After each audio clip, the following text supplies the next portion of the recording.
tous, c'est Elisabeth. Je vous retrouve aujourd'hui pour une nouvelle vidéo du calendrier de l'Avent en vidéo et je vous remercie pour tous vos likes et tous vos petits messages pour me dire c'est trop bien, on rigole bien et tout avec toi, c'est cool, t'es génial, t'es exceptionnel.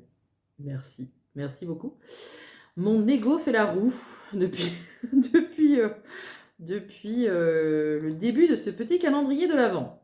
Aujourd'hui, nous allons parler avec... on va traiter les demandes de Yolène, Pierre et Sophia. Donc Yolène m'a envoyé un mail où elle me disait ceci.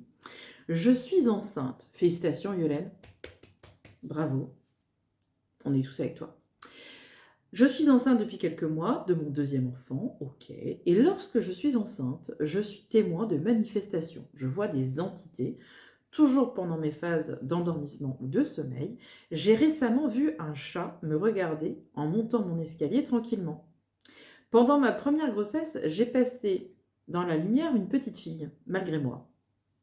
Tiens, bizarre, malgré toi.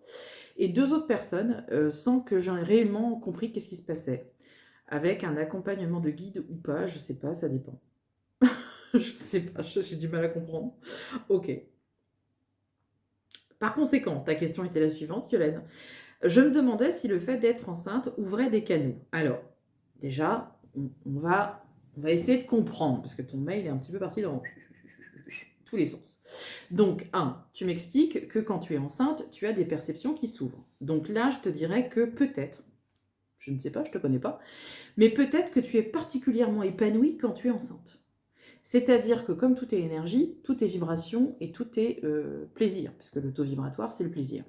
Donc si tu es super épanouie en étant enceinte, tu te sens bien dans ton corps, tu te sens bien dans ta vie, tu es super happy, tu te dis waouh, la vie est belle, et tout, je suis enceinte, c'est trop beau, je porte la vie. Tes énergies, elles augmentent, ton taux vibratoire, il augmente, et là, forcément, peut-être que tu ouvres effectivement une connexion. Mais attention, on se détend, Yolène, on reste ancré dans la matière, quand même. Donc ça veut dire que tu peux avoir des connexions. Tu décris les phases d'endormissement et les phases de réveil, qui sont des phases intermédiaires. On appelle ça les phases intermédiaires de conscience. Donc normalement, quand on est dans des phases de conscience comme ça, un petit peu alternatives, voilà, on va dire ça comme ça, effectivement, on peut avoir des connexions. Ça ne fait pas de nous particulièrement des médiums ou autres, c'est que l'état de conscience modifié est propice à ça. Le mental, il n'intervient pas à ce moment-là. Donc si tu fais, non, tu vois, par exemple, la TCH, avec le docteur Charbonnier, je crois, il me semble que c'est ça, il fait des expériences comme ça de TCH où il met, je ne sais pas, 50 personnes, 100 personnes dans des états de conscience modifiés. Et normalement, dans ces états-là, il y a plein de gens qui peuvent capter des choses. Ça ne fait pas d'eux des médiums, pas du tout. Ça fait des gens qui vont être réceptifs quand ils sont dans des états de conscience modifiés.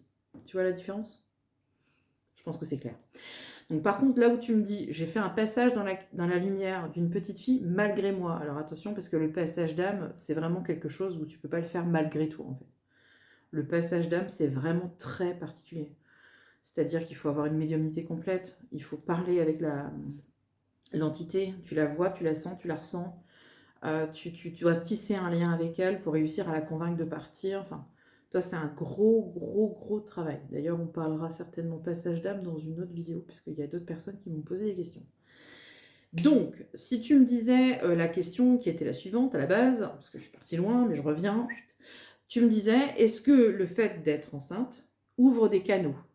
Non, le fait d'être heureux, épanoui, le fait peut-être de monter en vibration et le fait d'être dans un état de conscience modifié peut effectivement ouvrir des canaux. Mais ça n'a rien à voir avec la grossesse, je te rassure. Ensuite, il y avait Pierre qui me disait, est-ce qu'on peut subir, tu vois, changement de discours. Est-ce qu'on peut subir un éveil spirituel à la suite d'un choc émotionnel ? Effectivement, Pierre, il y a plusieurs solutions, raisons, il y a plusieurs raisons qui justifient un éveil spirituel. En général, ça peut être un accident de la vie, un choc émotionnel intense, pourquoi pas. Le deuil, par exemple, c'est un choc émotionnel, un accident, c'est un choc émotionnel, je sais pas, un burn-out, ça peut être aussi un choc émotionnel. Ça peut être aussi une expérience de mort imminente. Tu sais, on voit ça souvent, les IME, tout ça, ça peut provoquer une ouverture. Et puis, qu'est-ce qu'il y a encore ? Tout ce qui est neurologique, tu sais, les accidents neurologiques. Tu vois, moi, j'ai vu dans mon carnet de santé, j'étais un peu curieuse, j'ai été revoir dans mon carnet de santé. Il s'avère que j'ai fait des convulsions quand j'étais, toute jeune, quand j'étais tout bébé et j'ai fait un premier épisode de convulsion, j'avais quelques mois et j'en ai refait un autre quelques années plus tard. Donc je pense que si ça se trouve, tu vois, les convulsions, ça a peut-être fait péter un truc là-haut et c'est pour ça que mes perceptions, elles se sont ouvertes. Mais en tous les cas, ce que je constate, c'est que beaucoup de personnes qui se lancent, dans un domaine comme ça, tout ce qui est thérapie alternative, tout ce qui est un petit peu ésotérique, énergétique, ce sont souvent des gens qui ont subi effectivement un choc émotionnel important. Donc tout à fait, ta réponse est oui. Et ensuite, Sophia me disait, et là on a le cas qui va vérifier ce que je suis en train de dire. Sophia me disait, je vois des ombres noires se balader sur les murs un peu partout depuis le décès de mon mari. Donc Sophia décrit tout à fait les propos que je viens d'avoir, c'est-à-dire que tu as perdu malheureusement ton mari, j'en suis absolument navrée, parce que je sais que c'est une épreuve extrêmement difficile que tu traverses, donc là aussi on est tous avec toi. Et ce choc-là, le choc provoqué par le décès a peut-être justement provoqué une ouverture chez toi au niveau de la clairvoyance, et c'est pour ça que tu as l'impression de voir des choses qui se baladent sur les murs. C'est tout à fait possible. Alors, les ombres noires, c'est vrai que beaucoup de personnes pensent souvent que au début, quand on a une clairvoyance, on voit les gens, vous savez, comme dans les films, en noir et blanc, il faut se balader avec des chaînes. Ou des draps, enfin, tu vois. Et c'est vrai que la clairvoyance, c'est beaucoup, au début en tout cas, c'est beaucoup ce qu'on appelle la vision périphérique. Donc la vision périphérique, c'est vraiment sur les côtés. Et au début, quand on a... Je fais bien ça aussi. J'ai des talents d'imitation incroyables. Donc vision périphérique, c'est-à-dire que vous êtes concentré sur votre ordinateur, par exemple, comme là, et puis d'un coup, vous voyez un truc passer. Vous voyez une ombre, vous vous retournez, il n'y a rien.